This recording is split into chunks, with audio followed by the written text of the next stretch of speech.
เอาสบายดีทุกคนมื้อนี้ก็เฮาก็มายามมองเด้อเดี๋ยวไปรดน้ำ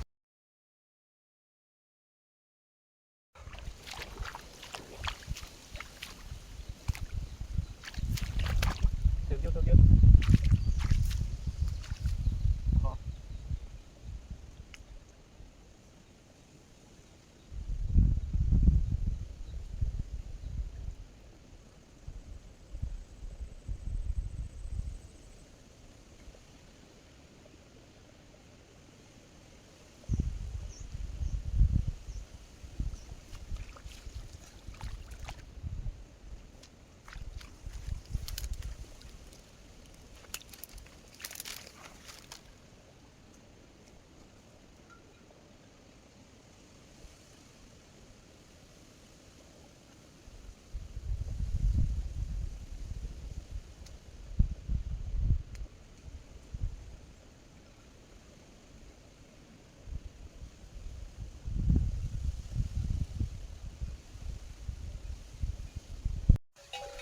เอาทุกคนฮอดบอลเฮาสีดังไฟเลยก็สิปิ้งปลาเนาะทุกคนเนาะ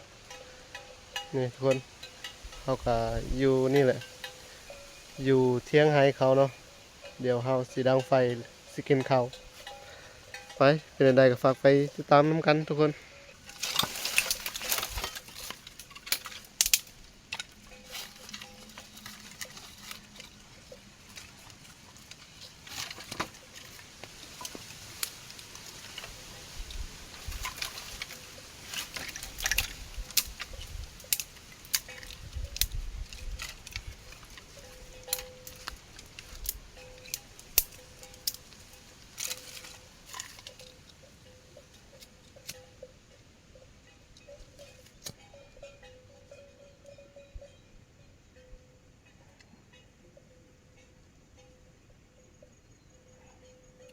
สิดังไฟเด้อ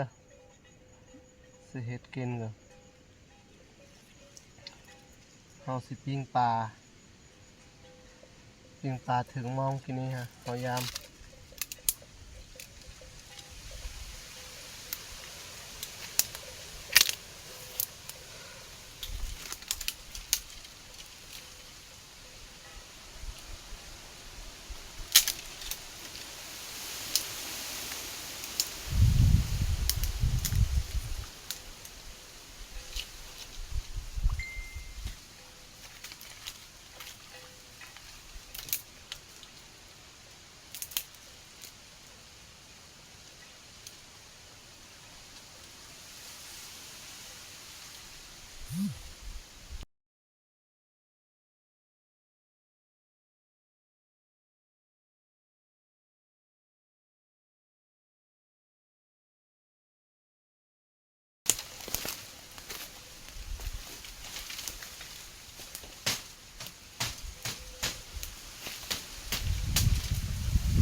สิเฮ็ดไม้ปิ้ง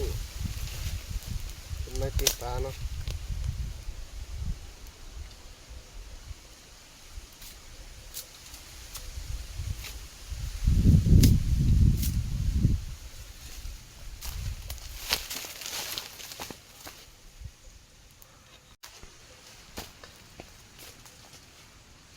ปลาก่อนปิ้งปลาก่อน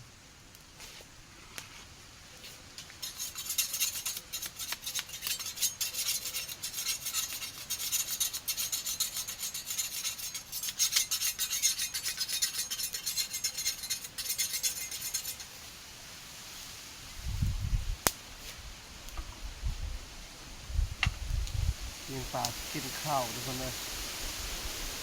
โอ้ลมพัดแห้งเนี่ย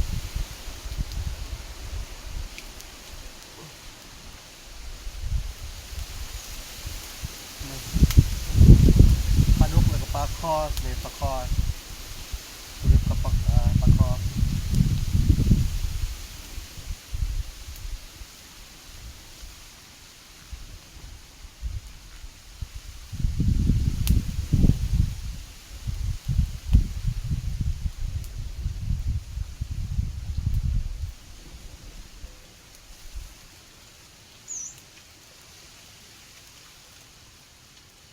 กินข้าวอยู่ป่านี่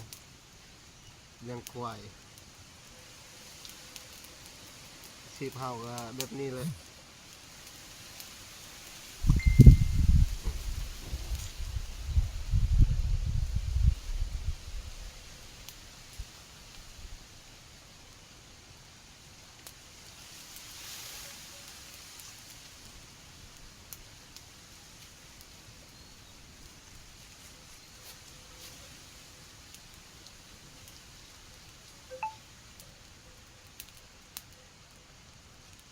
พออยู่บ่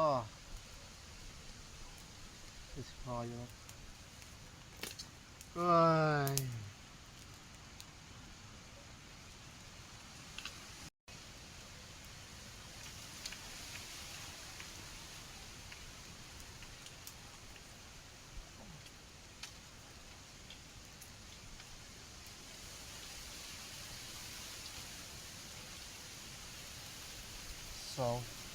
สองไม้เลยไม่จริงฮะปลาดุกให้มันนะไฟให้มันเป็นท่านก่อนตี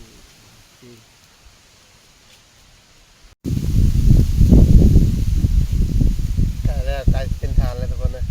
เดี๋ยวเขาก็จะปิ้งเลยใกล้แล้วก็เลยใกล้เป็นทานแล้วใกล้จะได้กินแล้วเป็นทานแล้วตัวหนึงครับปิ้งแล้วตัวหนึงครับปิ้งก่อนแล้วตัวหนึงครับปิ้งแล้วทุกคนเลยปิ้งแล้ว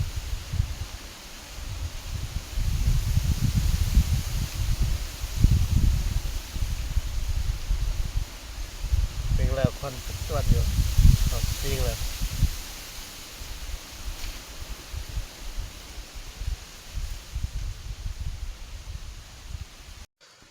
นี่ทุกคน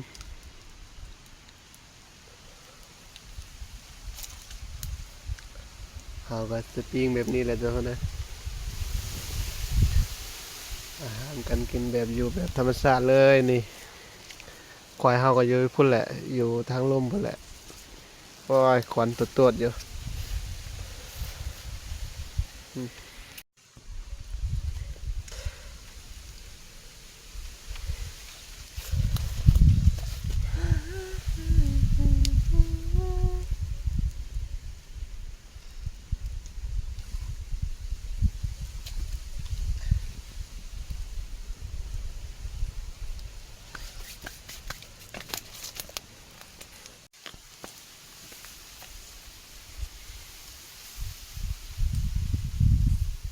ไก่สุกแล้วทุกคนเลยไก่สุกแล้วไก่จะได้กินแล้วเด้อ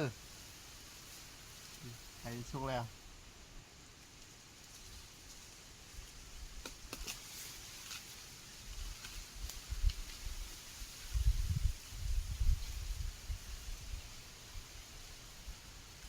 ไก่สุกแล้วไก่สุกแล้วไก่สุกแล้ว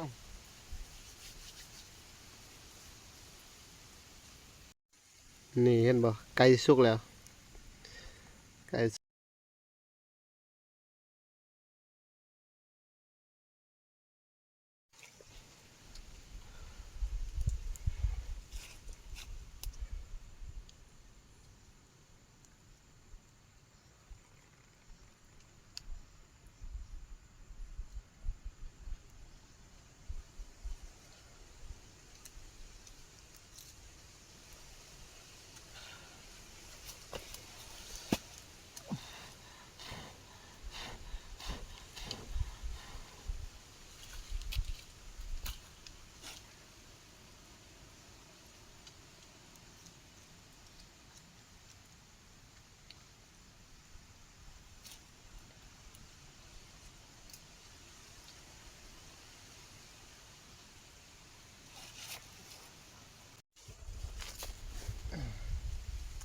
ไก่สุกแล้วนี่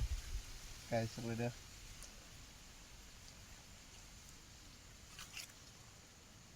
เห็นบ่สุกแล้ว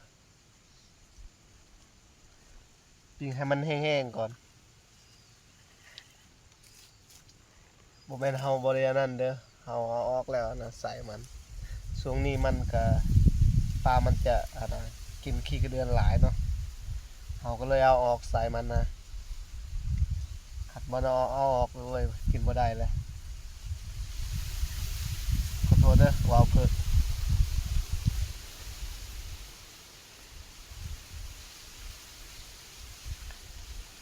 ปิ้งปลาปิ้งเด็ดธรรมชาตินั่นแหละทุกคนเอ้ยบ่มีอาหารกินปลาแหละเลี้ยงควายคือเก่ามื้อนี้ฮะเลี้ยงควายแบบธรรมดาแหละอยู่ชนบทกันนี่แหละ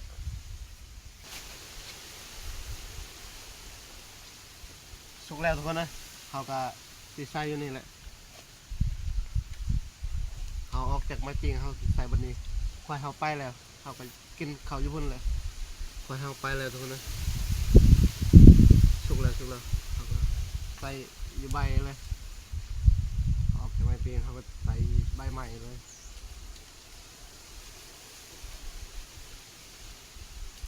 สุกอยู่เลย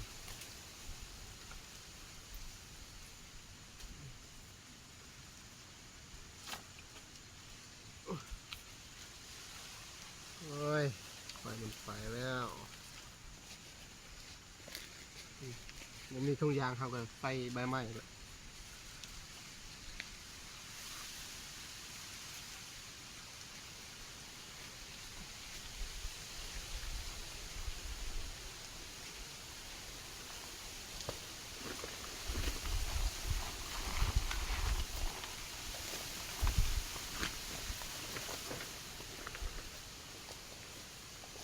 เขาก็ตกใจคิดว่าควายเขาไปแล้ว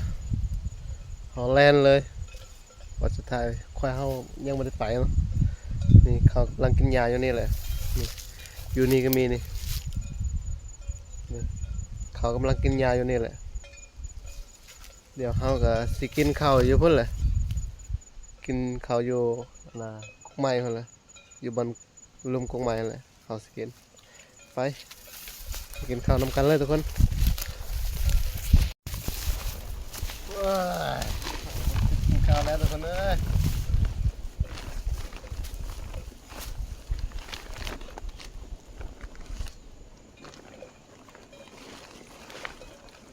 มาเด้อกินข้าวเด้อ